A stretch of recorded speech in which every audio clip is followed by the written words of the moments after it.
দুপুর বন্ধুরা, চলে এসেছি প্রতিদিনকার মতন দুপুরের লাঞ্চ নিয়ে।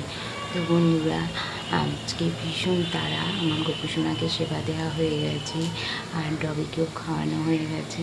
আমার বাবা হঠাৎ করে গিয়ে চোট পেয়েছে, সেই জন্য বাবাকে নিয়ে ডাক্তারখানায় যাব। তো আজকে লাঞ্চের থালা সাজাইনি, চলো কি লাঞ্চে করেছি তোমাদের সঙ্গে শেয়ার করে নিই।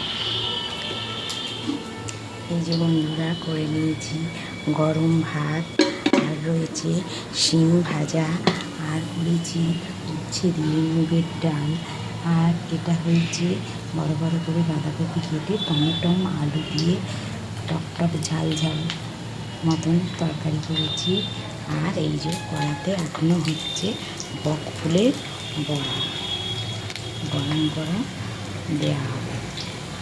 তো বন্ধুরা, আজ এই লাঞ্চ করেছি।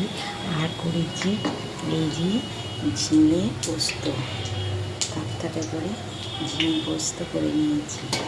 তো আজকে এই লাঞ্চ, আমার লাঞ্চ কেমন হলো কমেন্ট করো, শেয়ার করো বন্ধুরা। আর ইউটিউব থেকে দেখলে সাবস্ক্রাইব করে দিও। টাটা, আসবো আবার অন্য কোনো ভিডিও নিয়ে।